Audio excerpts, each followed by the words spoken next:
Yeah, I haven't been the best at getting reviews out lately. I did see Star Wars and I did see The Disaster Artist, and I finally finished Punisher a couple weeks back.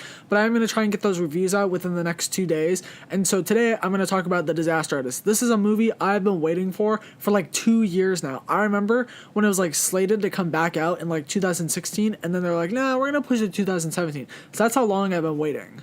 So The Disaster Artist is a biopic about the making of The Room. And if you don't know what The Room is, why are you listening to this podcast? Because if you're a movie fan, everyone knows what The Room is.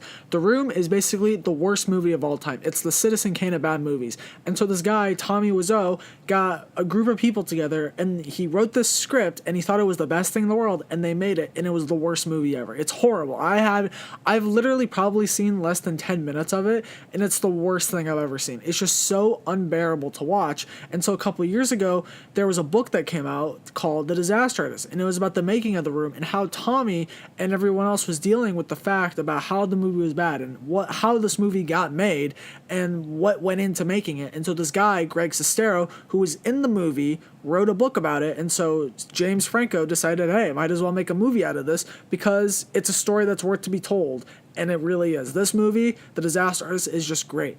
It literally shows that Hollywood isn't as easy to break into as people think it is.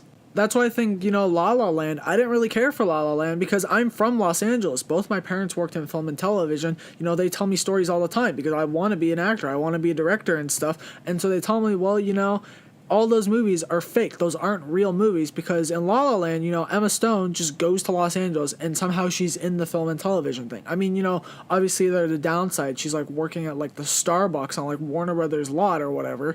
But, I think that movie, it really glorified of what Hollywood is, because that's not Hollywood. Like I said, I lived there and I still live there, and during the winter time and during the summer when I'm not in school, and it's really not what it is. And so that's why The Disaster Artist, it was really good at showing, people look at Hollywood like it's, easy to break into, but it's really not, because this guy Tommy and Greg, they had this vision of a movie they wanted to make, and they went around to numerous people, trying to say, hey, can you make this for us? Will you help us make this?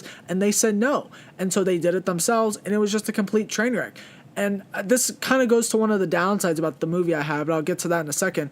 It really shows, it's not easy to do what you want in life, and so sometimes you're gonna be bound to fail.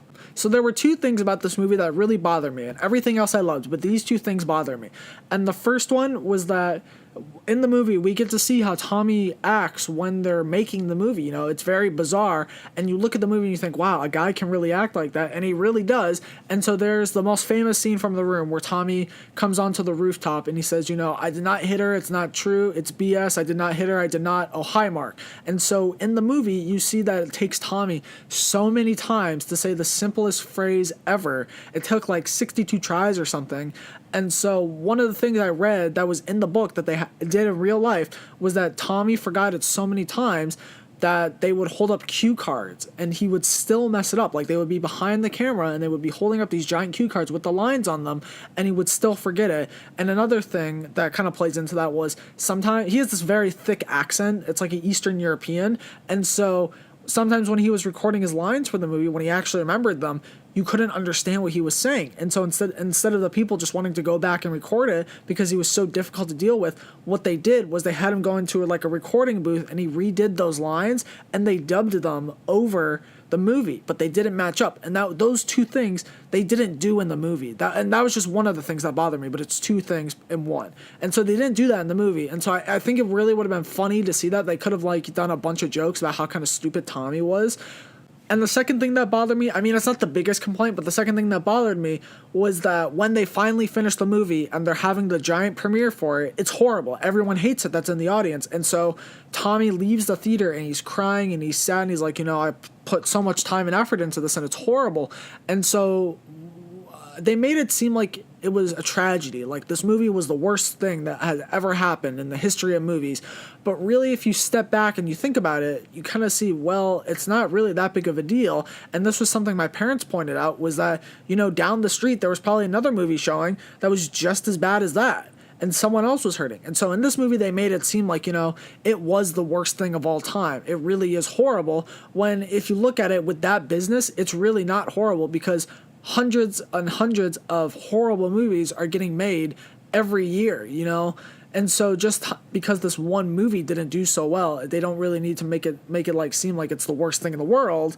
And so, I mean, I don't know, maybe I'm just nitpicking, but that was just something that kind of was scratching at my brain after my parents pointed that out. I was like, if you really, step back and think about it, there are other horrible movies that are probably worse than The Room. I mean, The Room's pretty bad, but I don't know, that was just something that bothered me. But everyone in this movie did a great job. James Franco, if he doesn't get nominated for Best Actor, I don't have a lot of hope in the Oscars. I think they probably jump the shark then, because he really does deserve to be nominated for Best Actor. He does such a great job at playing this guy who's real. He really gets into character, and it was awesome. It really was.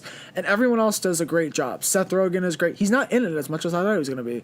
I don't know. I mean, I love Seth Rogen, but I also want to see a movie where, he kind of takes a step back sometimes. But he was great for the scenes he had in this. Dave Franco, I'm not the biggest Dave Franco fan, but, he was great in this. And he's probably the main character, I would say. I'd say Dave Franco's probably more the main character than James. But yeah, everyone in this movie just does a great job. The scenes were funny, the jokes work. I loved almost every single joke. There were just so many funny ones. Like, there's one scene where James Franco is filming a sex scene. That was probably one of the funniest scenes in the whole entire movie because it's so outrageous. And you think to yourself, how is this even real? And then you're like, oh, wait, it is real. This is what happened. I mean, you could step back and be like, well, maybe are they over-exaggerating it just for, a laugh? But then you're like, well, probably not, because this guy, he's, I wouldn't say crazy, he's just weird. And so every single thing he does in this movie, Tommy, was just hilarious, because you look at it and you're like, wow, I mean, I do weird stuff, but like this guy, he doesn't know that he's being weird. Overall, I love The Disaster Artist. I think it's probably one of my favorite movies of the year. And I should add, I'm not doing a top 10 list or a top 10 worst list. I don't really want to, because when I do movies, I'm not going to judge them based on how much I like them. I mean, I am, but I don't really want to level it down because I love a lot of movies. And so I just feel like leveling it down to like 10 or 5 is just kind of unfair. But yeah, The Disaster Artist is one of my favorite movies of the year. And if you haven't seen it, I really recommend you go out and see it. I'm going to give The Disaster Artist a 9 out of 10. Thank you all so much for listening. If you've liked what you listen to on here and you want to listen to more, go like, comment, and subscribe. That would be really helpful and I would really appreciate it. The links to all my social medias are listed down below in the description. Other than that, this has been A Talk in Depth.